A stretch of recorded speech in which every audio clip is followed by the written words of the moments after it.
नमस्ते, आप सभी का स्वागत है आज के इस कार्यक्रम में। कार्यक्रम आरंभ करने से पूर्व आप सभी से अनुरोध है कि कृपया सब्सक्राइब अवश्य कर लें जिन्होंने नहीं किया है।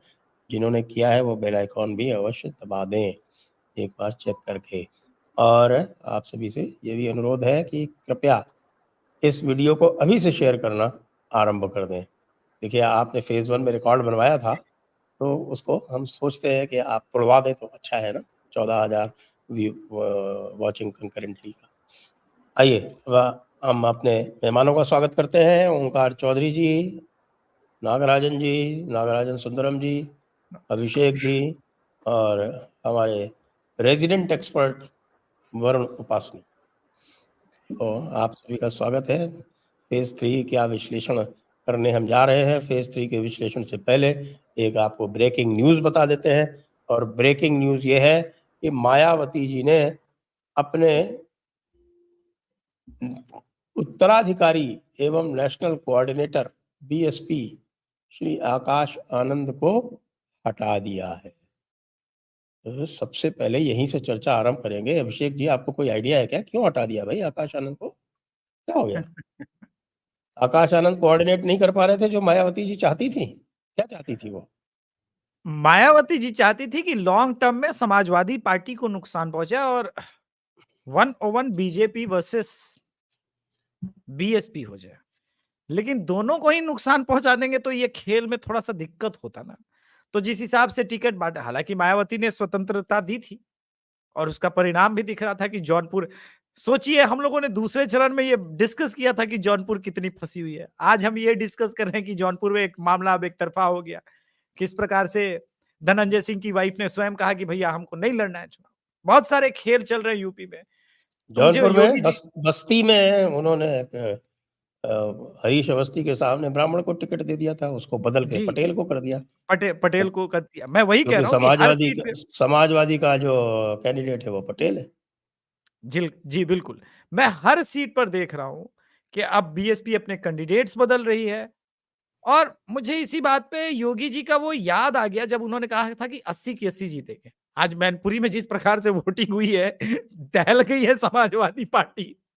3 बजे के बाद बौराए-बौराए फिर रहे समाजवादी पार्टी के वोटर।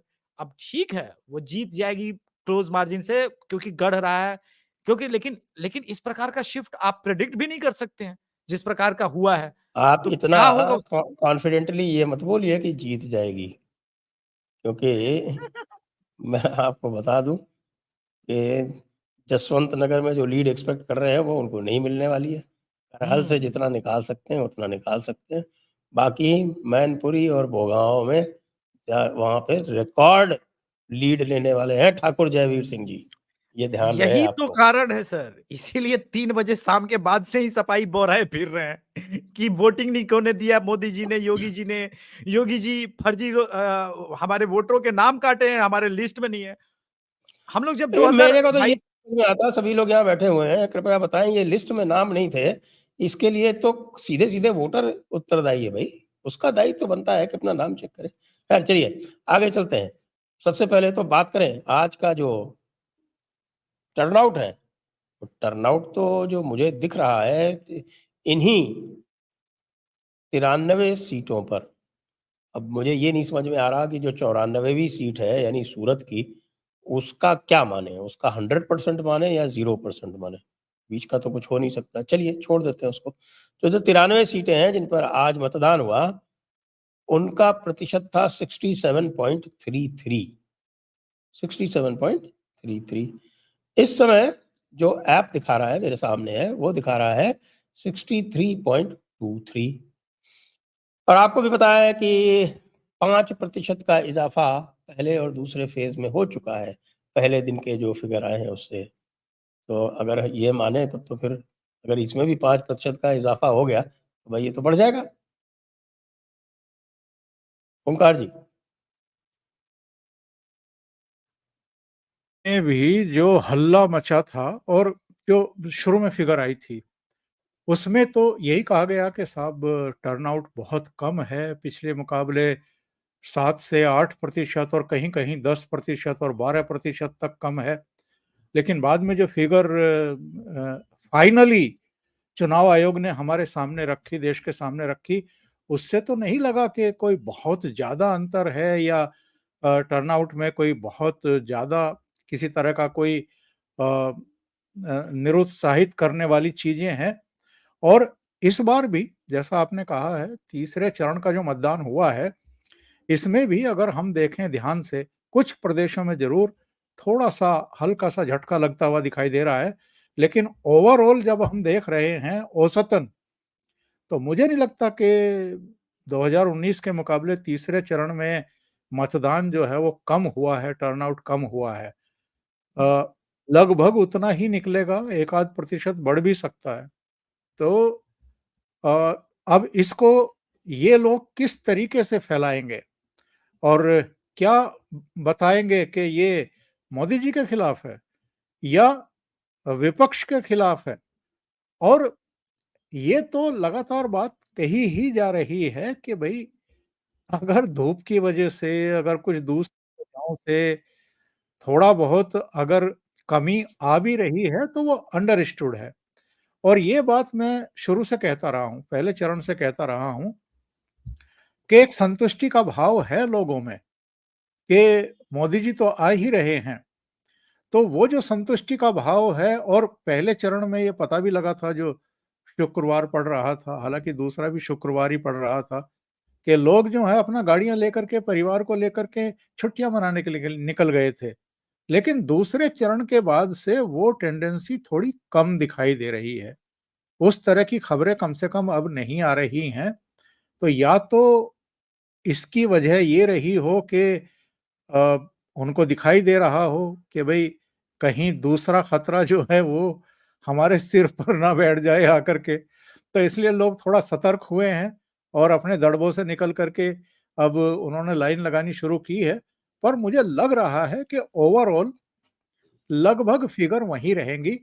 अब पहले और दूसरे चरण में 2.5% 3% का अंतर थोड़ा है, लेकिन तीसरे चरण में तो सुधार दिखाई दे रहा है हमें ज़्यादा जगहों पर।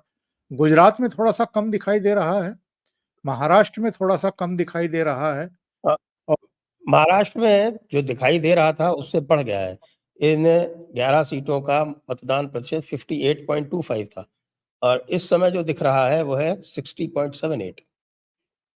हाँ, तो ये इसका मतलब बढ़ गया है। मैं 6 बजे मैंने जब चेक किया था, तो 55% के आस-पास था उस समय। तो अब इसका ये मतलब महाराष्ट्र में भी 60.78 दिखा ठीक रहा है। हुआ। यस, और मैं यस। आपको बताऊँ अब नागराजन जी से पूछेंगे, सबसे जो अधिक आश्चर्यजनक जो टर्नआउट दिख रहा है वो कर्नाटका में भी दिख रहा है। कर्नाटका में 68.7 टर्नआउट था इन 14 सीटों में। इस बार ये 69.5 ऑलरेडी है। नागराजन जी, हाँ जी, आपका क्या मैं तो निष्कर्ष है? ट्रैक नहीं किया हूँ। कर्नाटक में क्या है, एक वहाँ से ज़मीनी स्तर से जो फीडबैक आ रहा है, वहाँ थोड़ा बीजेपी को दिक्कत है कुछ सीटों पर। जैसे गुलबर्गा है, रायचूर है, जो कल्याण कर्नाटक में कुछ जगह पर, और यहाँ मुंबई कर्नाटक में भी चिक्कोडी वगैरह में भी थोड़ा दिक्कत है उनको। मैं अ, जो टर्नआउट के बारे में हमने हमारा जो कंपनी में एक असेसमेंट किया था पहले, उसमें क्या है, जब ये विमेन वोटर्स का जो बढ़ चढ़कर जो हिस्सा लेते हैं, तब हिंदुस्तान में बदलाव होता है। जब 14 में मोदी जी आए थे, तब 10% women voter came out and voted, और लगभग 6% 7% men voters came out and voted. But we have actually assessed and moderated उसको किया है। ये इस बार पिछली बार भी मेन वोटर्स का केवल 0.02% अधिक था 19 में। 14 के मुकाबले 19 में मेन वोटर्स का केवल 0.02% है। लेकिन विमेन वोटर्स का तो उस समय भी लगभग आपको 2% इजाफा हुई थी। 2% हायर था वो 19 में भी। इस बार भी हमारा असेसमेंट है पहले से 2% अक्रॉस इंडिया विमेन वोटर्स का अधिक वोट होने वाला है करके, और मेन वोटर्स का जो पुरुष वोटर्स का वैसे ही वो 67 में ही रहेगा करके, आगे पीछे नहीं होगा करके हमारा असेसमेंट था। लगता है ऐसे ही चल रहा है, क्योंकि आपको 1 से 1.25 या 1.5% तक आप फैक्टरिंग करेंगे तो इलेक्टोरेट में जो इजाफा होती है हर साल, हर चुनाव में, उससे क्या है, 1% कम होने से भी पुराना जो 1 या 1.5% कम होने से भी पुराना जैसे ही वोट हो जाता है आपको एब्सोल्यूट वोटिंग का। यदि up to 3% actually you can manage victory, you can manage. It is not actually difficult thing to manage the victory, but up to 1.5%, 1.25 to 1.5% actually, if there is a turnout, actually the slide in the turnout, that's not going to affect it. You can consider it as the same votes have polled. इस बार हमारा कर्नाटक के बारे में मुझे अभी तक ज्यादा जानकारी नहीं, लेकिन कर्नाटक में कुछ मैं आपको जानकारी दे रहा हूँ ना, मैं आपको दे रहा हूँ जानकारी। नहीं वही मैंने अपने हिसाब से तो मैं 5 सीट वहाँ फंसी हुई है करके पहले से हमारा आकलन था उसमें, लेकिन जमीनी स्तर पर कुछ तो काम अब करेंगे ग्राउंड तो रिपोर्ट ले लेते हैं। ग्राउंड रिपोर्ट अभिषेक जी के पास है, उनकी टीम कर्नाटका में थी, तो वो बताएंगे कि ग्राउंड रिपोर्ट कर्नाटका से क्या है। सर, बेल्लारी में श्री रामुल फंसे हुए हैं ई तुकाराम के अगेंस्ट में। चिक्कोड़ी में अन्ना शंकर झोले हैं। रामुलू तो खिलाफ में है इस बार। जी, बी श्री रामुल बीजेपी से है सर। ई तुकाराम सर, हाँ, चिकोड़ी में। और मैंने सोचा बेल्लारी की बात कर रहा हूँ। नहीं, थोड़ा सा हावेरी में भी, वैसे हावेरी में ये होना नहीं चाहिए था, लेकिन इको जो आ रहा है बसवराज बोम्मई थोड़े मार्जिन से जीत जाए, एज पर है, लेकिन थोड़ा इतना कम नहीं होना चाहिए था, ये ठीक नहीं है। रायचूर में राजा अमरेश्वर नायक खड़े हैं और जी कुमार नाइक उधर से खड़े हैं, दोनों सेम हैं, लेकिन रायचूर में भी मुकाबला टाइट है, एज हालांकि बीजेपी को है। तो कुल मिला के मैं नागराजन सर से सहमत हूं, 4 सीट का हम भी मान के चल रहे हैं कि बीजेपी को नुकसान है। 22-23 के आसपास बीजेपी समवेयर कर्नाटका में सर अटकती हुई नजर आ रही है सर। ये सर एक और बात बोलूंगा सर, इसके पहले आप कुछ बोले। चिंतामणि सर का एक ओपिनियन पोल आया था, आई थिंक जनवरी में या दिसंबर या नवंबर में, कर्नाटका को लेकर के जब लोकसभा की बात हो रही थी, उन्होंने एग्जैक्ट सर यही नंबर 6 महीने पहले भी दिया था। ये सरप्राइजिंग है कि 6 महीने बाद भी बीजेपी ने अपने चेंजेस नहीं किए स्टांस में, और वहां का कैडर एक बार फिर से काफी शिथिल रहा। ये थोड़ा सा सरप्राइज कर रहा है, खास करके तब जब बहुत ज्यादा रॉ उठा उस जेडीएस के एमपी को लेकर के। हालांकि बीजेपी ने आखिरी मोमेंट में कहा ये सब कांग्रेस की वजह से हुआ, क्योंकि कांग्रेस के ही वो सांसद माने जाने चाहिए, जेडीएस के नहीं माने जाने चाहिए, पर फिर भी वो ठीक नहीं है उस प्रकार की चीजें। जी, तो अब हम चलते हैं ओंकार जी के पास। ओंकार जी, उत्तर प्रदेश की 10 सीटें यादव लैंड की सीटों में पोलिंग हो रही थी। यादव लैंड की सीटों में आप क्या देखते हैं? अगर यहाँ से 4-5 सीटें या कम से कम 3-4 सीटें अगर निकाल नहीं पाए अखिलेश बाबू, तब तो फिर सुपड़ा साफ है। नहीं संजय जी, कहाँ से निकालेंगे 3-4 सीटें?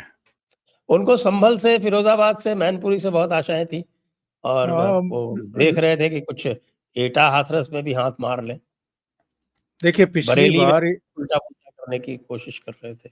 पिछली बार इन 10 में से 8 सीटें बीजेपी के पास थी जी। और इस बार इन 10 में से 5 सीटों पर बहुजन समाज पार्टी ने, मायावती जी ने 5 मुस्लिम कैंडिडेट फंसा दिए हैं। अब आप संभल में देखिए, 16 अली जो है बीएसपी के लड़ रहे हैं, बदायूं में मुस्लिम खान लड़ रहे हैं, एटा में मोहम्मद इरफान लड़ रहे हैं, फिरोजाबाद में चौधरी बशीर लड़ रहे हैं, आंवला में आबिद अली लड़ रहे हैं, और केवल एक मुस्लिम कैंडिडेट ये संभल में दिया है समाजवादी पार्टी ने।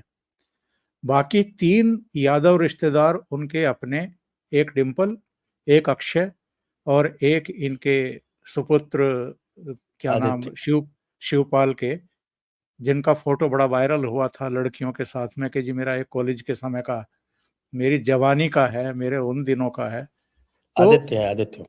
आदित्य, तो ये जो इस बार की जो वेव है और इस बार का जो समीकरण है कुल मिलाकर के इन 10 सीटों का, उसमें तो मुझे नहीं लग रहा है कि इनकी 3-4 सीटें हैं, बल्कि जो अभी चर्चा हो रही थी मैनपुरी की, जिसको लेकर के अभिषेक जी कह रहे थे कि शायद कुछ मार्जिन से वो निकाल ले जाएं डिंपल, पर मुझे लगता नहीं है कि वहां भी कोई कंफर्टेबल पोजीशन में समाजवादी पार्टी है। तो इन 10 में से 8-9 सीटें फिर से भारतीय जनता पार्टी जीत जाए तो किसी को आश्चर्य नहीं होगा। बीजेपी ने जहां उनको थोड़ा-सा लग रहा था कि यहाँ एंटी इनकम्बेंसी हो सकती है, जैसे बरेली में 7-8 बार के सांसद गंगवार साहब को हटा करके एक और दूसरे गंगवार को ले आए। इसी तरीके से 1-2 सीटों पर और उन्होंने थोड़ा-सा जो है चेंज किया है और रणनीति जो है वो थोड़ी-सी बदली है अलग-अलग जो समीकरण थे उनको देखते हुए। तो मुझे लग ये रहा है कि मायावती ने जो खेल किया है, अगर थोड़ा बहुत भी वो कामयाब हो गई, तो समाजवादी पार्टी के लिए बहुत मुश्किलें आएँगी और अगले चरण में तो चौथे चरण में तो अखिलेश भैया भी आने वाले हैं।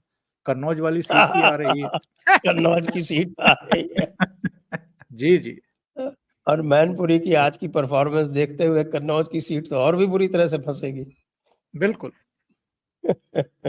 वहां तो एम वाई समीकरण और भी थोड़ा सा वीक है, ना नहीं है यस। मजबूत जितना कि मैनपुरी में है, तो वहां तो और भी आएगी। तो अ, अब हम चलेंगे महाराष्ट्र। वरुण जी हमारे साथ हैं।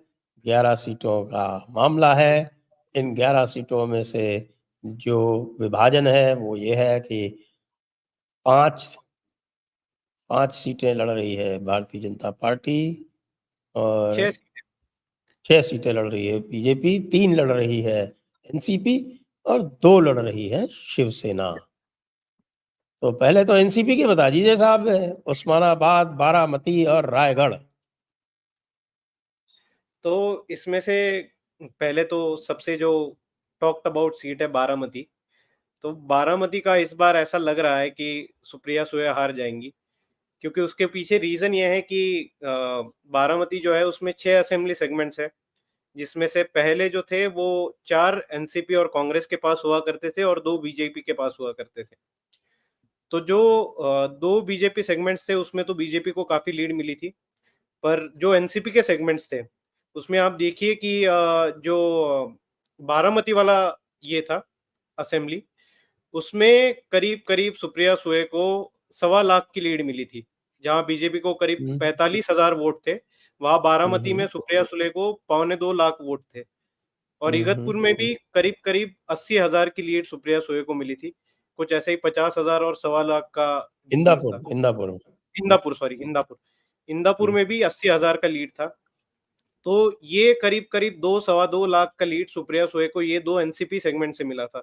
जो अभी एक तो बारामती अजित पवार के अंडर है और दूसरा इंदापुर जो है, वो भी जो वहाँ के एमएलए है, वो भी अजित पवार के साथ अलाइन्ड है। तो बीजेपी के 2 तो खुद के असेंबली सेगमेंट है, 2 एनसीपी के। तो ये 4 सेगमेंट्स में बीजेपी को काफ़ी अच्छी लीड मिल सकती है।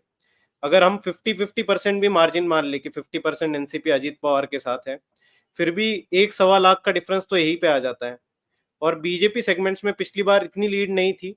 मतलब करीब हम 40-50 हज़ार का मार्जिन देख सकते हैं और आईएनसी वाले सेगमेंट्स में भी 5-10 हज़ार की लीड सुप्रिया सुळे को थी। तो इन सारे ही सेगमेंट्स में बीजेपी को अभी काफ़ी अच्छी लीड मिल सकती है, क्योंकि शिवसेना और एनसीपी दोनों एक साथ है। तो बारामती का तो क्लोज कॉन्टेस्ट होगा, पर शायद 10-20 हज़ार वोट से सुनेत्रा पवार ये सीट जीत सकती है। दूसरा अपना जो एनसीपी का था, वो एक था अपना रायगढ़। तो रायगढ़ में तो सुनील तटकरे काफ़ी कंफर्टेबल मार्जिन से जीत रहे हैं। वहाँ के जो अनंत गीते शिवसेना के एमपी है, वो भले ही 6 बार सांसद रह चुके हैं, पर 2014 के बाद से उनका पॉपुलैरिटी फेड होता गया। 2014 में मोदी वेव में भी वो सिर्फ 2000 वोट के मार्जिन से जीते थे सुनील तटकरे के अगेंस्ट, और 19 में तो वो 30,000 वोटों से हारे थे। तो सुनील तटकरे ने 19 में मोदी वेव को भी ये करके एनसीपी से जीत हासिल की थी। तो इस बार तो वो अभी सरकार में ही है, और वहाँ का जो पॉपुलेशन है वो भी उनसे काफी क्लोजली अलाइंड है। जो उनकी बेटी है वो अजित पवार के साथ मतलब अजित पवार की राइट हैंड मानी जाती है। अभी ये जो पूरा ऑर्केस्ट्रेट किया गया था उसमें उनकी बेटी का काफी बड़ा हाथ था। तो वो सीट शायद एनसीपी आराम से जीत जाएगी। थर्ड सीट जो है आई थिंक उस्मानाबाद, हाँ उस्मानाबाद की है। तो यहाँ पे एक क्लोज कंटेस्ट हो सकता है, क्योंकि यहाँ राजे निम्बाळकर है, 2 फैमिलीज है, राजे निम्बाळकर और अपनी ये मोहिते पाटिल। पाटिल नहीं, अर्चना पाटिल। मोहिते पाटिल महाड़ा में। तो ये ये 2 फैमिलीज के बीच है। तो राजे निम्बाळकर स्टैंडिंग एमपी है जो शिवसेना उद्धव ठाकरे गठ के साथ है, और अर्चना पाटिल जो है उनके पति ने लास्ट टाइम इलेक्शन लड़ा था और वो अभी बीजेपी में स्विच कर गए हैं, पर उनकी बीवी अभी भी एनसीपी में है और उनको टिकट दिया गया है। पर ग्राउंड पे उनका कितना कनेक्ट है वो अभी पता नहीं है। तो ये शायद क्लोज कंटेस्ट हो सकता है और शायद उद्धव ठाकरे के साथ भी जा सकता है ये सीट। ओके, अच्छा। तो अब शिवसेना की 2 सीटें हैं, कोल्हापुर, हातकणंगले। कोल्हापुर में क्या होगा? कोल्हापुर में कोल्हापुर राजा में और रंग की लड़ाई है। कोल्हापुर में एक बहुत पॉपुलर फ्रेज चल रहा है पिछले 1-1.5 महीने से। मराठी में कह रहे हैं कि मान गादीला पण वोट मोदीला, कि मान सम्मान हम गद्दी को देंगे पर वोट जो है वो मोदी को ही देंगे। तो आपके सामने हम मुजरा करेंगे पर वोट मोदी को ही देंगे, वैसा वाला सीन है। और शिवसेना का कैंडिडेट भी जो है वहां पे काफी स्ट्रांग है। अपने कोल्हापुर में है संजय मंडलिक, जो लास्ट 2 बार जीते थे और काफी कंफर्टेबल मार्जिन से जीते थे। तो कोल्हापुर का सीट तो वो शायद 2,70,000 वोट से जीते थे, और उनके 56 पिताजी जीते थे। हाँ उनके पिताजी जीते थे शायद। नहीं, संजय मंडलिक ही थे पिछली बार, अच्छा, वही तो ये रिपीट तो किए गए। इनका हो गया। हाथकणंगले भी इनका ही दिखता है। तो बाकी हाथ जो कनांगले 6 भी, हाथ कनांगले में एक्चुअली बीजेपी थोड़ी सी रेजिस्टेंट थी इनको टिकट देने के लिए, पर एकनाथ शिंदे ने थोड़ा उनको इंसिस्ट किया कि इनको फिर से वोट दिया जाए। यहाँ पे थोड़ी सी कंटेस्ट हो सकती है, पर शिवसेना शायद ये सीट निकाल जाएगी। ओके, अब बताएं जरा, जो 6 सीटें बीजेपी लड़ रही है उनमें से कितनी आप देखते हैं? तो अभी जो 6 सीटें बीजेपी लड़ रही है उसमें से 4 तो उनको कंफर्टेबल विक्ट्री है, लातूर, सांगली, रत्नागिरी और सातारा। और बाकी माड़ा और सोलापुर, ये 2 सीट है जहां पे कंटेस्ट होगा, क्योंकि माड़ा जो सीट है वो शरद पवार 2009 में उन्होंने वो लड़ा था, और वहां पे एनसीपी का काफी स्ट्रॉन्ग बेस है। तो जो वहां पे लड़ रहे हैं अभी निम्बाळकर, उनके अगेंस्ट एनसीपी ने इनको टिकट दिया है। 1 मिनट, मोहिते माड़ा पाटिल। में उनके अगेंस्ट धैर्यशील मोहिते पाटिल। तो निम्बाळकर और मोहिते जो 2 वहां के क्लोज कंटेस्टेंट्स है, तो वहां पे हो गए। और शरद पवार और उद्धव ठाकरे ने यहाँ पे काफी जोर लगाया है, क्योंकि शरद पवार गुट के पूरे फ्यूचर ये 2-3 सीटों पे डिपेंड करता है, एक माड़ा, बारामती और बाकी फिर जो वेस्टर्न महाराष्ट्र का बेल्ट है, क्योंकि यही उनका स्ट्रॉन्ग बेस है। और यहाँ से भी अगर वो पार्टी हार गई तो उनका आगे कोई फ्यूचर नहीं है। तो और निम्बाळकर भी पिछली बार कुछ 80-85,000 वोट से जीते थे। इस बार बीजेपी के भी जो एक ये थे क्लोज, क्या नाम था उनका, 1 मिनट, महाड़ा में बीजेपी के एक थे, वो अभी अभी एनसीपी में गए कुछ 1 हफ्ते पहले। तो वो थोड़ा सा इक्वेशन बदल दिया है शरद पवार ने। तो महाड़ा क्लोज कॉन्टेस्ट हो सकता है, पर मतलब इट्स एनीवन्स गेम। आपका मतलब है कि 11 में से 10 सीटें तक आ सकती हैं गठबंधन को, 7 इंक्लूडिंग। तो श्योर है, 4 में हाँ, कंटेस्ट होगा, जिसमें से 3 60-40 टिल्टेड है बीजेपी के फेवर में। अब सोलापुर की भी जो सीट है वहां पे एक्चुअली 2014 और 2019 दोनों में बीजेपी काफी कंफर्टेबल मार्जिन से जीती है, कुछ 2.25 लाख वोटों से वो जीती है। पर इस बार वहाँ पे ये प्रणीति शिंदे है, वो तो उनकी आपको फैमिली खाली माड़ा जो है वो दिखाई पड़ रही है जिसमें स्ट्रांग है आपकी शरद पवार की पार्टी। और सोलापुर में क्लोज कॉन्टेस्ट होगा, क्योंकि सोलापुर में अभी राम सातपुते को टिकट दिया है, जो एमएलए का इलेक्शन भी काफी क्लोज मार्जिन से जीते थे, 2-2.5 हजार। वो एक्चुअली ग्राउंड वर्कर है, तो वो कुछ कह नहीं सकते, क्योंकि मैं जब एबीवीपी में पुणे में कैंपस इंचार्ज था, तो वो हमारे पुणे के हेड थे, तो मैंने उनके अंडर काम किया हुआ है। तो वो उनका ग्राउंड कनेक्ट बहुत अच्छा है, इसलिए सोलापुर में मोदी ने एक यंग फेस को चांस दिया है। तो वो भी क्लोज कॉन्टेस्ट होगा, बट प्रणीति शिंदे शायद जीत सकती है, क्योंकि लास्ट 2019 में वहां पे वंचित बहुजन भी थी, एमआईएम भी थी, मतलब एमआईएम ने वंचित बहुजन के साथ अलायंस किया था। इस बार वो दोनों नहीं लड़ रही है, तो वो एक जो कांग्रेस का वोट शेयर उन्होंने लिया था 1-1.5 लाख वोट का, वो अगर कांग्रेस को मिल जाता है एनमास, तो वो शायद बीजेपी को तकलीफ दे सकता है सोलापुर में। जी अब चलते हैं थोड़ा हम और बताऊं आपको मैं एक मध्य प्रदेश का मैं आपको थोड़ा स्वयं बता देता हूं। मध्य प्रदेश में 2-3 अच्छी सीटें फंसी हुई हैं, एक तो मुरैना और एक राजगढ़ और एक गुना। तो गुना में वोटिंग अच्छी हुई है, बहुत तगड़ी हुई है। ये देखिए आपके सामने ये है, पिछली बार से ज़्यादा हो चुकी है। इसमें 69 दिखा रहे हैं, लेकिन जो ऐप है उसमें अब 71.95% अपडेट हो गया, यानी पिछली बार से ज़्यादा हो गया। मोरैना में आप इसमें देखें तो इसमें 61.96 दिखा रही है, इसमें अभी तक कम है। राजगढ़ में देखिए क्या हुआ है। राजगढ़ में तो बहुत ही ज़बरदस्त काम हुआ है, ऊपर है शायद, देखो राजगढ़ में 75.39% और ये 75.39% जो है वो मैं आपको बताऊं, 1 मिनट देख के। तो कर्नाटका मोरैना भिंड ग्वालियर, ये 74.43 पिछली बार भी था, लेकिन उससे भी ज़्यादा अभी तक हो चुकी है और ये निश्चित रूप से और बढ़ेगी। तो राजगढ़ में ऐसा लग रहा था कि दिग्विजय सिंह हार जाएंगे, लेकिन ऐसा लगता है कि आज उन्होंने पिकअप किया है, तो इसलिए ये सीट कॉन्टेस्ट में आ गई है। बाकी जो 8 सीटें हैं उसमें बीजेपी आगे दिखाई पड़ती है। अब चलते हैं बिहार की ओर और पश्चिम बंगाल की ओर और असम की ओर, और उसके लिए अभिषेक जी को आमंत्रित करता हूँ।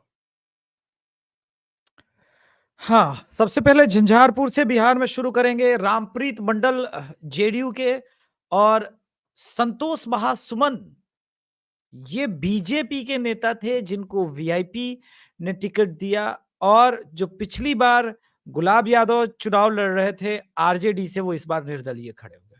इस चक्कर में रामप्रीत मंडल जो है वो केक खा रहे हैं बैठ करके, क्योंकि राजद का वोट विभाजित हो गया और गुलाब चंद यादव ने मेक श्योर किया कि बड़ी मार्जिन से संतोष कुमार महासेठ हारे। हालांकि संतोष कुमार महासेठ ने बीजेपी का भी कुछ वोट अपनी तरफ ट्रांसफर कराने का प्रयास किया था, लेकिन वहां पर लगातार भाजपा ने कैंपेन की, मेक श्योर किया कि जो जो बीजेपी से बगावत करेगा उसको बहुत बड़ा पनिशमेंट मिलेगा। जी, दूसरा सुपौल सीट, ये बीजेपी सीट आराम से तो जीत ये यहाँ से कौन जीत रहा है फिर झंझारपुर से? JDU JDU? Rampreet Mandal. Okay. Supaul से दिलेश्वर कामत जेडीयू से खड़े हैं और चंद्रहास चौपाल खड़े हैं कांग्रेस से। ये सीट भी बीजेपी की तरफ, जेडीयू की तरफ, अलायंस की तरफ आती हुई दिख रही है। सीमांचल में एक ही सीट पर बीजेपी चुनाव लड़ती है। अनफॉर्चुनेटली इस बार ये सीट फंसी है अररिया।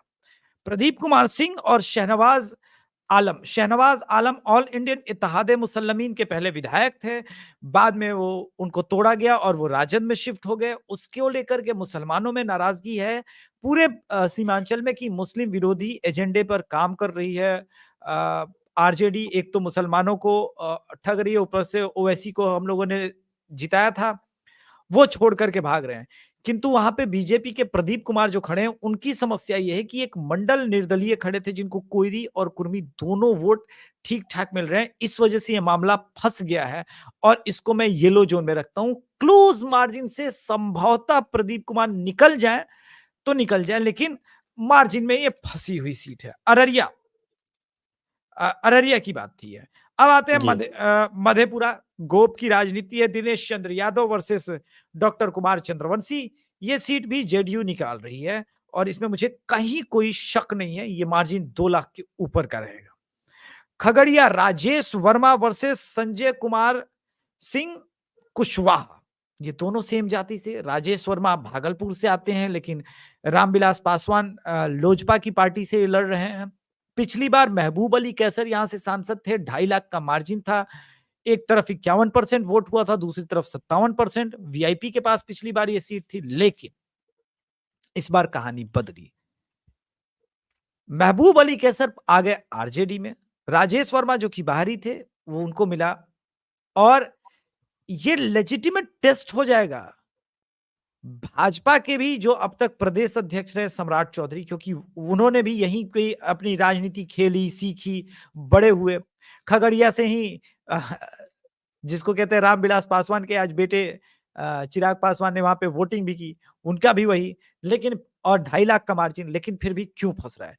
क्योंकि मास लेवल पे कुशवाहा और कुर्मी ये दोनों वोटर शिफ्ट हुए वहां पर, क्योंकि सामने कुशवाहा ही कैंडिडेट खड़े हुए हैं।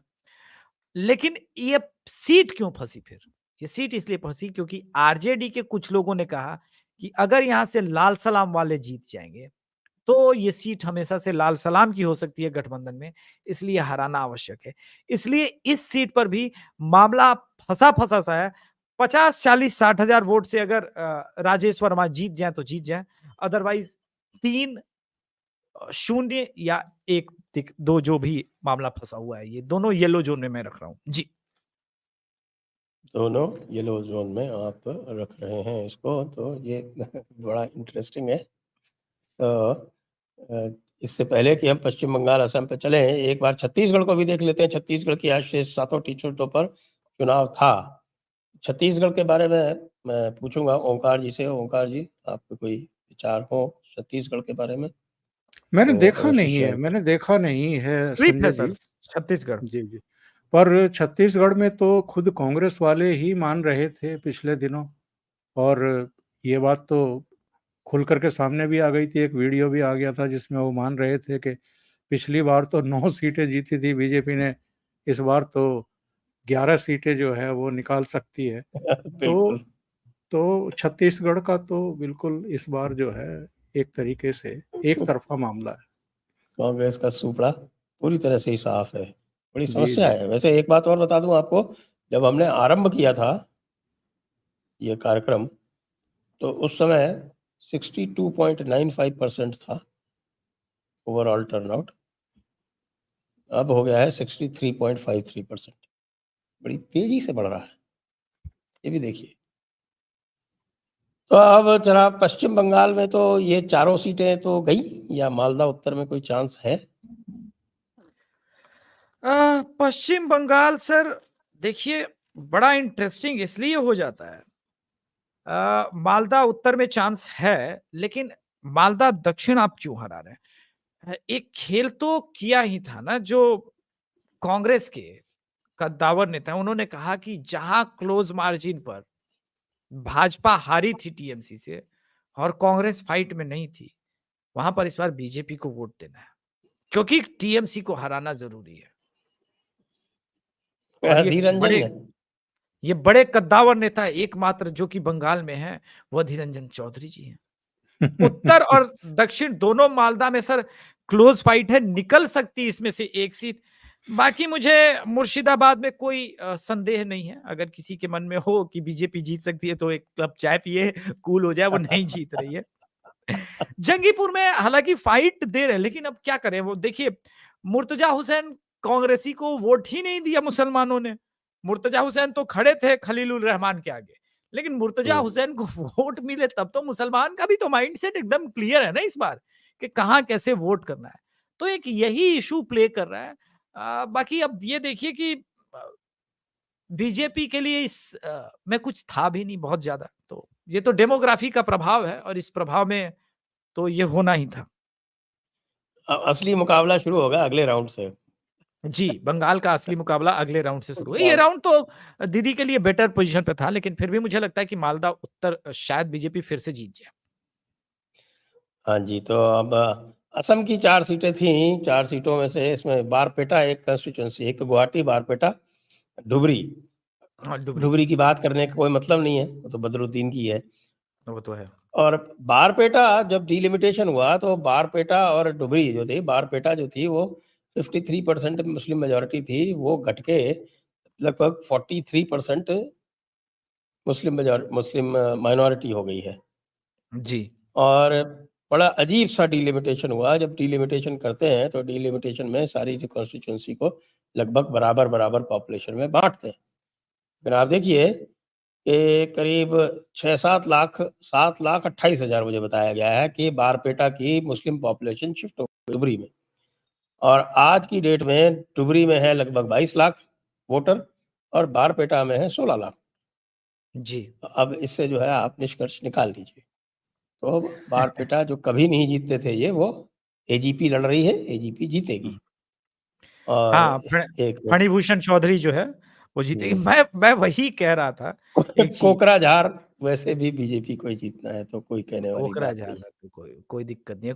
कोकराझार में जो है वो जयंता जी लड़ रहे हैं और ठीक ठाक मार्जिन से जीतेंगे। लेकिन जो आपने एक बात बोली ना बारपेटा को लेकर के, सर बारपेटा में तो इस बार ठीक ठाक मुसलमान, जबकि बोल दिया था हेमंता विश्व शर्मा ने पहले भी कि I don't want Miya votes, लेकिन शायद उसी का प्रभाव है कि अपने आप को क्लोज दिखाने के चक्कर में जो है हेमंता चल रहा है। हेमंता विश्व शर्मा इस वक्त पूरे 7 सिस्टर्स के सबसे स्टार प्रचारक बन गए हैं और उसका प्रभाव दिखेगा। हेमंता के तो डांस भी बड़े वायरल हो रहे हैं। और उस डांस पे सर टोपी वाले भी साथ में आके वही बगल में नाच रहे हैं। इंपॉर्टेंट वो है उस डांस में। दर्शकों से अनुरोध है आप अपने प्रश्न पूछते रहें। और अब एक ऐसा प्रदेश है जिसको हमने डिस्कस नहीं किया, उसको इसलिए डिस्कस नहीं किया कि उसको 7 बजे मैंने अलग से डिस्कस कर लिया था। उसको इसलिए भी डिस्कस नहीं किया कि उस प्रदेश को इस राउंड में कोई डिस्कस नहीं कर रहा था, तो हमने भी डिस्कस नहीं किया। गुजरात की अब बात आप कर रहे जानिए, हैं। मैं गुजरात की बात कर रहा हूँ। सर अब दमन गुजरात दमन में भी डिस्कशन होगा तो फिर कैसे दमन दीव साथ में, दमन दीव दादरा नगर हवेली की 2 सीटें हैं, आगे चल के 1 हो जाएंगी क्योंकि अब वो अभिषेक जी से एक प्रश्न है, ये जी सर। अधीर रंजन जीत रहे हैं या और अधीर रंजन तो कोकराझार अगले में राउंड में है, इस राउंड में है नहीं अभी। बहरामपुर में नहीं है क्या वो? बहरामपुर है, तो अगले राउंड में है। अगले राउंड में है सर। लेकिन अगले अधीर रंजन राउंड, चौधरी इसमें नहीं जीतेंगे है। सर, जीतेंगे। जीतेंगे अधीर क्योंकि रंजन उनको चौधरी हराने का तो हर संभव कोशिश हो रहा है। हो और जाए तो उसी का परिणाम है मेरा ना कि जो मालदा मानना में भी है, खेल हुआ है। असम जी सर। में दुबरी को छोड़कर बाकी सब वहां कांग्रेस का पूरा नुकसान सुपड़ा साफ हो जाएगा वहां करके, मुझे कितने मानना है। स्टेट ये से सर, एक मेरा क्वेश्चन ये है संजय सर, और दर्शकों से भी वो कमेंट बॉक्स में बताएं, कितने स्टेट से कांग्रेस बिल्कुल वाइप आउट होने वाली है इस लोकसभा चुनाव में? पिछली बार तो 16 वो स्टेट में खाता ही नहीं खुला था। मैंने एक ट्वीट किया था उस पे कितने स्टेट से वाइप आउट होने वाली है, वो हम गिन सकते हैं, आप आराम करें तो। नहीं, इस बार वो छत्तीसगढ़ भी उस लिस्ट में जोड़ लीजिएगा सर। मैं बोल रहा हूं, अच्छा, लोग विश्वास नहीं कर रहे हैं। इस बार छत्तीसगढ़ में भी वही होने वाला है। छत्तीसगढ़ में होगा, असम में होगा 2 स्टेट ये बढ़ गया। और छत्तीसगढ़ और असम 2 स्टेट ये बढ़ गया, लेकिन राजस्थान में कमबैक करेगा, ह्यूज हाँ, मैसिव राजस्थान में बिग कम बम्पर कमबैक, 1 या 2 सीट जीत सकता है। नहीं, 3 भी हो सकता है। उड़ीसा में भी पूरा साफ हो जाएगा। उड़ीसा में तो जीरो जाएगा। उड़ीसा में तो जीरो ही जाना है। पिछली बार एक था कांग्रेस नहीं, उड़ीसा कांग्रेस जीरो था। उड़ीसा में तो प्रधानमंत्री मुख्यमंत्री का शपथ का भी घोषणा करी है कि हमारा मुख्यमंत्री शपथ ग्रहण करेगा। हाँ, उसके कारण है सर, उस पे अलग चर्चा होगी। वो असेंबली इलेक्शन को लेकर के जो वादे हैं, जिस प्रकार की फ्रीबीज बीजेपी ने दी है और बात कर रहे हैं, वो एक अलग आधे घंटे का टॉपिक होगा। उड़ीसा में बहुत कुछ तेजी से बदला है वो लोकसभा में भी दिख रहा है, लेकिन वो विधानसभा में भी दिखेगा। बड़ी मुसीबत में है पटनायक बाबू। हाँ, लेकिन पटनायक बाबू की जो एक क्रेडिबिलिटी है, एक उनका चेहरा है, एक उनका आत्मीयता, हालाँकि वो उड़िया नहीं बोल पाते हैं। और ऐसे एक उड़िया मुख्यमंत्री हैं, जो उड़िया नहीं बोल सकते। तो है, लेकिन मेरा जो अभी तक का जो हमने शेयर किया था, उसमें तो ये था कि भई असेंबली में तो उनको मिल जाएगा, क्योंकि पिछली बार आप देखिए 8 सीटें जीती थी भारतीय जनता पार्टी, बिल्कुल, लेकिन क्या हालत हुई थी असेंबली में, 20 सीट जीत असेंबली में पाई मुश्किल से। बिल्कुल, वो होता तो ही है। वो तो वहाँ की जनता इस प्रकार से करती है। अब अगले राउंड में बड़ा तगड़ा होने वाला है, अगले राउंड में 42 सीटें जो हैं वो तेलुगु लैंड की जाएँगी, आंध्रा और तेलंगाना की। आंध्रा उसमें कहिए, क्या सीमांध्रा कहिए, होता है वो तेलंगाना कहिए। आंध्रा और तेलंगाना की 25 और 17 42 सीटें। नागराजन ये सर तो हमको फ़ोन पे चौंका दिए थे तेलंगाना को लेकर के। अब हम इनसे यही पूछेंगे ना कि अगले राउंड के बारे में बताएँ थोड़ा-सा हमको, तेलुगु लैंड के बारे में बताएँ। तेलुगु लैंड में तो तेलंगाना तो जीत रही है, बीजेपी 6 सीट जीतेगी। हुँ, मैंने तो बता दिया 4 पहले का, अभी वो हुँ, मल्काजगिरी में बहुत अच्छा तगड़ा होगा मुकाबला। हुँ, हैदराबाद में वो उसका जो ये कम करेंगे, अच्छा मुकाबला है, लेकिन जीतना मुश्किल है वहाँ। हुँ, महबूबनगर जीतेंगे हुँ। और शेवल्ला एक और एक सीट है, वो 7 हो 8 गई। में से 7 जीतेंगे। 6 जीतेंगे, 7 भी हो तो सकता है। पिछली बार आदिलाबाद निज़ामाबाद ये सब वो जीते थे वो ना? वो तो वो तो वो तो वो तो वो आदिलाबाद, तो करीमनगर, और निज़ामाबाद और एक निजामाबाद और कौन-सा था? सिकंदराबाद। और सिकंदराबाद सिकंदराबाद, ये 4 जीते थे। 4 जीते थे, अभी तो इस 3 जो मेडक मेडक जीतेंगे, मेडक अच्छा मेडक तो 8 बीजेपी हो का गई? पिछली बार में नहीं, 8 में से 7 या 6 जीतेंगे, तो सबका सब नहीं जीत सकते हैं। यदि हुँ, ऐसा हो गया है तो फिर कांग्रेस का क्या है? मेरा अपना पूरा जो हिंदुस्तान का जो दृश्य है, उसमें कांग्रेस का जो नुकसान होगा, हुँ, मैं आज ही मेरा ग्रुप का जो एक मैसेज भेजा था, जो हुँ, द बिग टेकअवेज फ्रॉम 2024 का, उसमें क्या हुँ। है, एनसीपी दोनों मिला के 4 से ज़्यादा सीट ले जाएँगे, लेकिन नुकसान होगा शिवसेना को होगा। राजद सीट 0 में था, अभी तो 4 सीट ले जाएँगे वो। ऐसे डीएमके 24 में था, वो नीचे आ जाएगा वो। और आम आदमी पार्टी 1 था, उनको 2 मिलने का संभावना है या 1 में ही रह जाएँगे वो। और बीजेपी को होगा, वाईएसआरसीपी को कम होगा, टीडीपी को होगा, और समाजवादी पार्टी को कम होगा। 5 सीट से वो 4 सीट तक सिमट जाएँगे, ऐसा मुझे मानना है, मेरा आकलन से। हे दीज़ आर ऑल भगवान! Big big takeaways. यही तो आंध्रा में स्टेट गवर्नमेंट कौन बनाएगा? चंद्रबाबू बनाएँगे। लगभग 110 या 109, मैंने 132 सीट उनको छान करके दिया था। उनका आईटी सेल के साथ मेरा जो काम हुआ था, उसमें हुँ, दिया था मैंने। उसमें हुँ, से लेकिन ये तगड़ा रहेंगे। लेकिन वहाँ स्पॉइल स्पोर्ट है, वो शर्मिला कर रही है। शर्मिला जो जगन का जो बहन है, हुँ, कांग्रेस को वहाँ वोट परसेंट में 2 या 3% इज़ाफ़ा होने की संभावना है वहाँ। 2-3% वो कई 0 पे जगह था। वोट कांग्रेस 1% था, 1% हाँ, था उनका, 1 या 1.3% था। उसमें से हुँ, 2% का हिसाब होने का या 3-4% भी हो सकता है। काकीनाडा में वो खुद कंटेस्ट कर रही है। She will play a spoil sport for her brother, not to Chandrababu Naidu.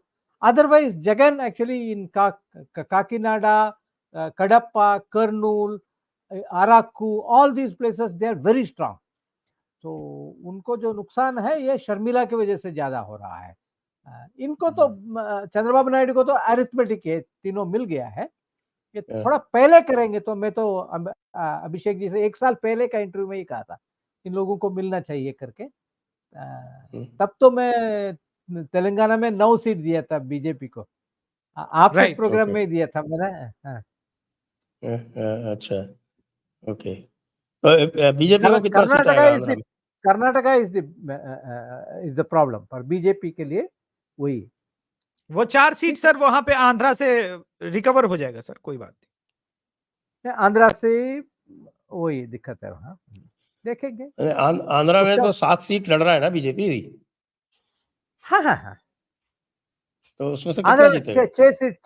6 seat लड़ रहे हैं, उसमें से 4 सीट जीतने के संभव, 3 या 4, ओके। क्योंकि वो इनका जो सिस्टर इन लॉ है पुरंदरेश्वरी, वो चंद्रबाबू नायडू वाइफ से एल्डर सिस्टर, उनको तो ये लोग हराएंगे। चंद्रबाबू नायडू खुद हराएंगे उनको।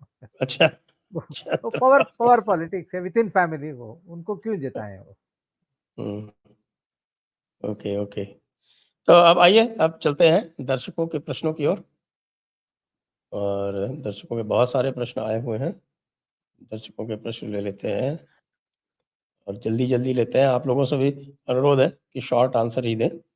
Indranil Gokhale, why has the inheritance tax reservation discussion died down? Now it seems to be more about appeasement. What's the narrative now post phase 3? ओंकार जी? लगातार जो मुद्दे हैं वो बदलते ही जा रहे हैं साहब, हर फेज के साथ मुद्दे बदल रहे हैं। पप्पू के प्रयासों में तो कोई कमी नहीं है, वो तो बार बार खड़गे साहब कहते हैं कि ऐसा हमने नहीं कहा, अगले दिन वो फिर बोल देता है। एक मीम बोलूं सर, कॉन्स्टिट्यूशन के लिए जान दे देंगे। हाँ, वो तो जान देने को तैयार है। पप्पू बेकाबू है, और वो एक होता है ना कि आप किसी बच्चे के हाथ में कोई खिलौना दे दो तो थोड़ी देर तो उसके साथ वो खेलता है और फिर उसको पटक पटक के तोड़ देता है अल्टीमेटली। तो ये कांग्रेस के साथ खेल रहा है और ये कांग्रेस को पटक पटक के ऐसी हालत में कर देगा कि 2024 के बाद वो किसी हालत में रहेगी नहीं, रिपेयरिंग की पोजीशन में भी नहीं रहेगी। तो वही कर रहा है वो, उसका तो काम ही ये है।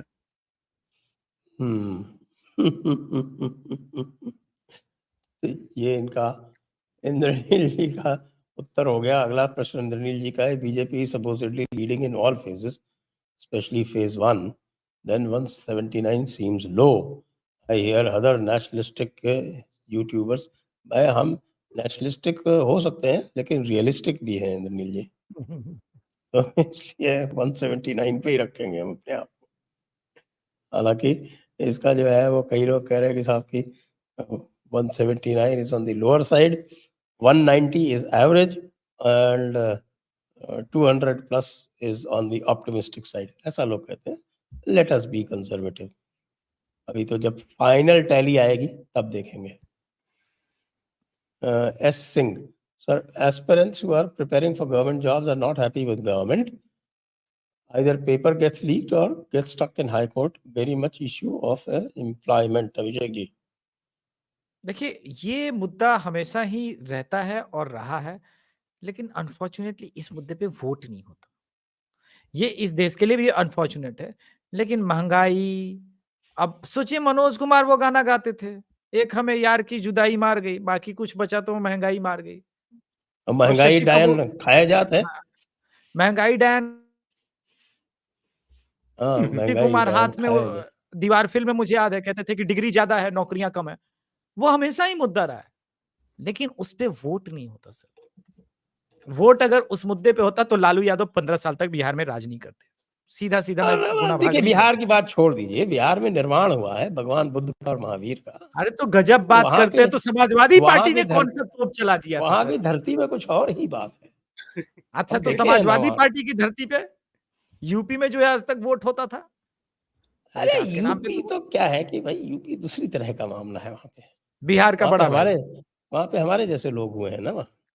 अच्छा, ये भी नेक्स्ट, ठीक है।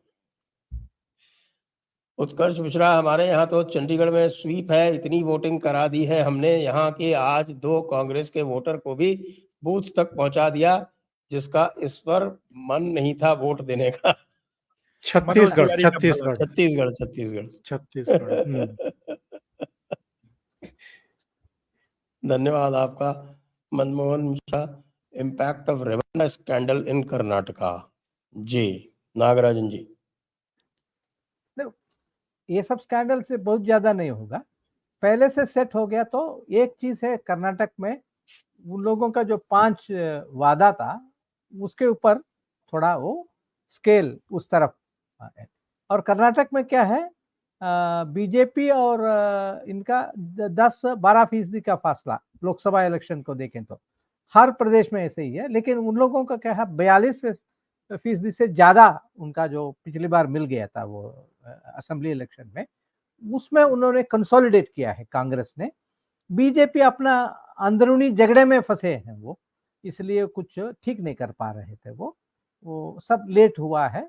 ये इसके वजह से बहुत ज्यादा नहीं फर्क नहीं पड़ेगा, ये पड़ेगा तो भी 0.02% ऐसे ही कुछ पड़ेगा। हाँ, ऐसा ही मुझे लगता था, मुझे भी ऐसा ही लग रहा था। Indranil Gokhale, if media not covering opposition, or is it missing on the ground? And still Karnataka, Rajasthan, Telangana given good number of seats to INC. देखिए, आपने जिन तीनों स्टेट्स का नाम लिया है, उन तीनों में कांग्रेस का ऑर्गेनाइजेशन स्ट्रांग है, ऐसे उनको मत कीजिए आप। राजस्थान का बेसिक डीएनए कांग्रेस ही है, ये बता दूं आपको। ट्रू। राजस्थान का बेसिक डीएनए अभी भी कांग्रेस ही है। Partha P. Many are on summer vacation or attending graduation abroad. We should be careful of voter complacency and not rest and push more turnout in poll booths. एक आपको थोड़ा सा मैं figure बता दूं कि हम एक्चुअली क्या है कि 2019 में जो आया था ना, अगर हम 2014 से कंपैरिजन करेंगे तो पाएंगे कि 2014 से ज्यादा पोलिंग हो रही है। बिल्कुल हो रही है। 10 The साल में highest population polling भी तो is increase हुआ ना। और इस राउंड में अभी मैं देख रहा हूं तो वोटर टर्नआउट 63.78% बता रहा है अभी ऑलरेडी। और 2009 में तो 57% ही थी।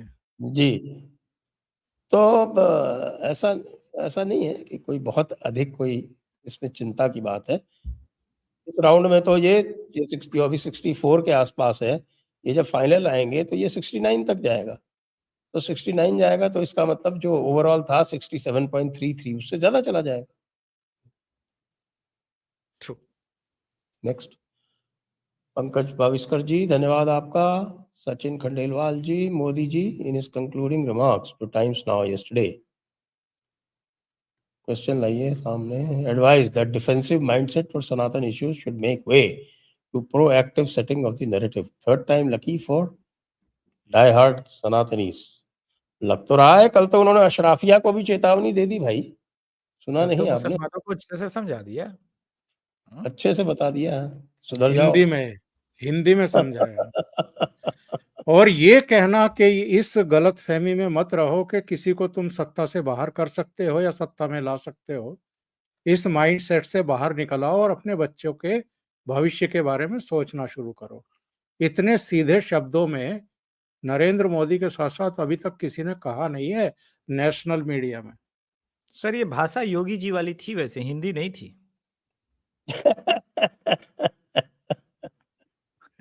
गोरखपुरिया थी है? हाँ, होता है, मनमोहन असर मिश्रा। होता है, संगत का तो असर होता ही है। Manmohan Mishra, it is shameful that SC is giving space to a crook like Kejri. Is it to release him at a perfect time to influence later phases? हम तो चाहते हैं कि वो निकल आए बाहर, एक और टारगेट मिल जाएगा ना। बोर हो गए राहुल गांधी को अटैक कर कर। सुप्रीम कोर्ट का क्या करेगा लोग, कुछ लोग आपको समझ में नहीं आता सोशल मीडिया पे। नहीं, मुझे लगता नहीं है कि सुप्रीम कोर्ट अब कोई इस तरह का फैसला करेगा, क्योंकि आज ही जिस तरीके से इस मामले को 9 तारीख तक के लिए टाल दिया है, उनको लगने लगा कि ये तो बहुत बड़ा रायता बिखर जाएगा और वो सीधे टारगेट हो जाएंगे। क्योंकि पीएमएलए एक्ट में जो आदमी अंदर है उसको आप अगर रिलीफ देंगे तो किस-किस को रिलीफ देंगे आप? हेमंत सोरेन ने क्या गलती कर रखी है फिर? के उसको कविता भी ने क्या कर रखी? वो भी के पार्टी कविता के कविता को, मनीष सिसोदिया को, सत्येंद्र जैन को, सबको छोड़ो ना फिर। वो भी तो पॉलिटिशियन है। सर एक मेरा कविता ने तो फेवरेट इसी ग्राउंड में बेल मांगी थी, उसको दी नहीं। सर मेरा फेवरेट सर पार्थो चटर्जी, उसकी गर्लफ्रेंड इंतजार कर रही है सर, सोने वाला लॉकेट वगैरह रखी थी सर, उसको क्यों नहीं अच्छा। छोड़े सर पार्थो चटर्जी? वो तो पैसा भी गर्लफ्रेंड के पास रखा था, उसका था भी नहीं। हद है। आज तो देखा नहीं, आप गर्लफ्रेंड I की would बात कर रहे हैं, लोगों के नौकरों के पास से निकल रहा है, लोगों के नौकर के पास से निकल रहा मैं मिस कर गया यार, मुझे उसी 20 का करोड़ नौकर बना कैश, है, हैं? यार। 20 करोड़ कैश निकला है नौकर हाँ। के घर से। और धीरज साहू के पास 35 से तो करोड़ 30 सर, अब 35 करोड़ हो गए। वो पुरानी न्यूज थी 20 करोड़, आज की बताइए ना 35 करोड़ टोटल। नौकर था यार, अंबानी था। इंद्रनील गोखले जी, बनासकाठा, संजय जी वलसाड़ और आणंद इन गुजरात फंस रही हैं। भाई गुजरात का मैंने अलग से किया है आज 7 बजे, वो देख लें आप, उनमें ये संजय तीनों जी सीटें डिस्कस। जी एक चीज मैं बता देता हूं आपको, हिंदुस्तान की चुनावी इतिहास में कभी भी पुरुष या महिला 2 बार ज्यादा वोट नहीं दिया है। 2 बार, ज्यादा से ज्यादा 2 बार दिया है, एक इलेक्शन या दूसरा इलेक्शन, तीसरे इलेक्शन में उनका घर बैठ जाते हैं।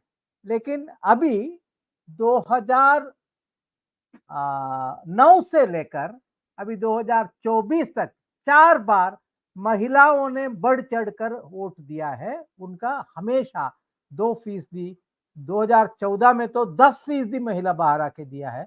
ये एक ऐतिहासिक विषय है, ये कभी भी नहीं दिया है। 2 बार देते हैं, तीसरी बार तो घर बैठ जाते हैं, वो 2% उसका जो नीचे आ जाता है। इस बार यदि महिला वोट है, हमारा तो मानना है 2% ज्यादा होगा करके, यदि हो जाए तो ये 4थी बार है, ये रिकॉर्ड है। पिछली बार भी रिकॉर्ड हुआ है, अभी इसका वो उस रिकॉर्ड को महिलाओं ने ब्रेक कर रहे हैं। और इसीलिए हिंदुस्तान का इतिहास में महिला ही सत्ता को बदलते हैं या बरकरार रखते हैं, ये 2 चीज प्रमुख है। वो यदि चाहे तो महिला उसको बरकरार भी रख सकती है, उसको उखाड़ के फेंक भी सकती है। इसलिए महिला स्कीम को ज्यादा मोदी जी ने भी दिया वो तवज्जो, आने वाले सरकारें भी दी है। अरे इसका एक और भी दूसरा भी पहलू है ना, देखिए चंद्रचूड़ जी नाराज हो गए, उन्होंने कह दिया महिलाओं को कि भाई तुम्हारे ऊपर तुम्हारा कोई एकाधिकार नहीं है बच्चा पैदा करने का, और अच्छा लोग भी हाँ, कर अच्छा, कोई भी कर सकता है। प्रेग्नेंट वैलिड पर्सन के पॉइंट, अलग। ये नाराज होके किया है कि तुम लोग जो है मोदी को आ- बार बार जिता रही हो, तुमको बता देते हैं कि तुम्हारा एकाधिकार नहीं है। वैलिड आपका पॉइंट, वो वैलिड पॉइंट। मिलाडो के साथ इतना जो क्यों होता है अब? मिलाडो के साथ ये आपको ऑफ होने के बाद बताऊंगा। आयुष शर्मा उनके पास सीधी सूचनाएं आती हैं साहब। नमस्ते संजय जी, JNK के बारे में इतनी बात नहीं हुई है, क्या बात करें। कश्मीर में लड़ी नहीं रहे हैं भाई लोग, हमारे बीजेपी वाले, वहां तो वो वॉकओवर दे रखा है फारूक अब्दुल्ला को। नेक्स्ट, बिल्कुल। Silver shroud, 3 MLA in Haryana joint Congress BJP, joint Congress BJP losing numbers in Haryana. अरे भैया JJP आएगी तब न जाएंगे, और अविश्वास प्रस्ताव अब 6 महीने से पहले आ नहीं सकता। क्या कह रहे हैं आप? नहीं ओंकार जेजेपी जी। के तो 10 में से 6-7 MLA ऑलरेडी उसके नेता के साथ नहीं है, दुष्यंत के साथ नहीं है, बीजेपी के साथ है। तो वहां हल्ला मचाने दीजिए कांग्रेस को, वहां नहीं, सरकार वो को कांग्रेस ने तो वैसे एक बात बताऊं, हरियाणा में बड़ा गेम खेल रहा है हुड्डा। वो कह रहा है मेरी सीट आनी चाहिए, बाकी सारी सीटें जाए भाड़ में, और इसीलिए उसने ये नाटक किया है कि उसका थोड़ा और इन्फ्लुएंस बन जाए कि भाई उसकी पार्टी आ रही है, बीजेपी जा रही है, इस बिल्कुल। तरह का माहौल बनाने के लिए। रोहतक उसने जो जेजेपी है सोनीपत से जाट कैंडिडेट नहीं देने दिया, उसने जो है वो भिवानी से जाट कैंडिडेट नहीं देने दिया, भिवानी से यादव को टिकट दिलवाया, सोनीपत से ब्राह्मण को दिलवाया। और हिसार में बीरेंद्र बेटा सिंह के बेटे को टिकट मिल गया था, उसको कटवा दिया, हाँ, हिसार वाला वहां से जेपी को खड़ा करवा दिया। जेपी को खड़ा करवा दिया। केवल एक उद्देश्य है, रोहतक जीत जाऊं किसी तरह से, पता नहीं जीतेगा बस कि नहीं बस जीतेगा, तो ओंकार जी बताएंगे। फंसी हुई है। पहले मेरी सूचना संभावनाएं हैं सर। नहीं, पहले मेरी सूचना थी कि निकाल रहा है ठीक ठाक, लेकिन वो फंसी हुई है सीट अभी नहीं, उसको पक्के तौर पे नहीं कह सकते कि वो निकलेगी। सौम्यनील बरुआ सर, डिब्रूगढ़ और जोरहाट में क्या होगा? असम का तो बता दिया ना आपको, इक्का दुक्का सीट छोड़ के, और कुछ नहीं। थोड़ा करीमगंज में फाइट है, और धुबरी हमारे साहब जीतेंगे, कन्नौज वाले। असम में पहले बार 40% वोट पार करेंगे बीजेपी। 40, 3% इजाफा होगा वहां। बाप। Okay. JR, I am surprised why no one is using Rahul's 2013 statement that poverty is a state of mind when he says खड़ा कट पैसे आएंगे। We have already used many times, ऐसा नहीं है, इसी प्लेटफॉर्म पे मैंने भी कई बार यूज किया। लेकिन राहुल गांधी अब सिर्फ स्टार प्रचारक नहीं है, अब कई लोग स्टार प्रचारक है। उसमें राहुल गांधी को बहुत तेजी से कांग्रेस की एक प्रवक्ता है सुप्रिया सिन्हा, तो वो पीछे छोड़ चुकी हैं। वो चेस खेल रहे हैं भाई इस वक्त। वो अब समझ रहे हैं आप, गैरी कैस्परोव को बंदा चुनौती दे रहा है। हम और संजय सर अभी भी खटाखट में कोई कमी है क्या? पहले सुधीर साहू के यहाँ से खटाखट निकले थे, अब एक धीरज साहू धीरज साहू, धीरज साहू अब ये खटाखट निकल रहे हैं 30-35 करोड़ आलमगीर के साथ। चलिए वही तो सर प्रॉब्लम है सर, पैसे नहीं है चुनाव लड़ने का। राजद का एक मुझे आज नेता मिला, चलते चलते आपको एक बात बता दूं सर। हम बोले यार चुनाव प्रचार प्रसार काहे नहीं कर रहे हो? तो बोले यार राजद से जो टिकट मिलने के साथ पैसा आता है उसमें पैसा बचाएं कि चुनाव प्रचार प्रसार करें। आप बताइए, बीजेपी से मोदी जी, चिराग पासवान, इसके अलावा सम्राट चौधरी, राजनाथ सिंह, अमित शाह और नीतीश कुमार प्रचार कर रहे हैं। यहाँ अकेले बेचारा योगी और है साथ में, और नहीं योगी जी है ही। तो 8-10 स्टार प्रचारक वर्सेस एक तेजस्वी यादव, कहां टिक पा रहे हैं सर? वो हो नहीं पा रहा है। तो खटाखट विघ्नेश प्रभु जी की सूचना आ रही है, in contest Belagavi Chikodi with BJP edge, और Raichur Koppal Bellary Kalaburagi with Congress edge, BJP alone 18 to 20 seats. ठीक है, कंजर्वेटिव हम तो हमने 23 दिए ना। हाँ 23 दिया, एनडीए 23 दिया हमने, एनडीए 23 दिए, एनडीए 23। हाँ वही ठीक है, हो जाएगा। Ravi is interested. Delhi Uber driver said that Amit Shah is fifth fail. Okay, it was informed to him by a rider who claimed to be HM's speech rider. ठीक है साहब, चलेगा सब, चुनावी सीजन में चलता है। अभिषेक Barnwal, how many seats has BJP won till 3 phases? दे दिया ना हमने 179। और how many for NDA? Also what's happening in Maharashtra? यही तो डिस्कस हो रहा था, big problems for BJP। पूरा डिस्कशन हो गया, सुना ही नहीं आपने। आप ऐसा कीजिए, इसको अपने कर्सर से इसको पूरा पीछे ले जाइए, शुरू से सुनिए। प्रवीण के, when will UP Bihar Yadavs become Hindu? आधे तो हो गए, आधे तो हो गए सर। आपको पता नहीं? वहाँ पे यादवों में भी 2 डिवीजन होते हैं, एक कमरिया होते हैं, घोसी होते हैं। तो अब दोनों में जो है वो लड़ाई हो रही है आजकल। मोहन यादव को बना दिया इसीलिए। Next, JR, BJP should use poverty in a state of mind remark for their upcoming campaign in UP and Raebareli and also in other states। ठीक है सर, अभी तो रायबरेली अमेठी का मजा आना है। Sandeep Kumar Das sir, I am from Odisha, BJP can get 65 seats in assembly and in parliament 15। Okay, great।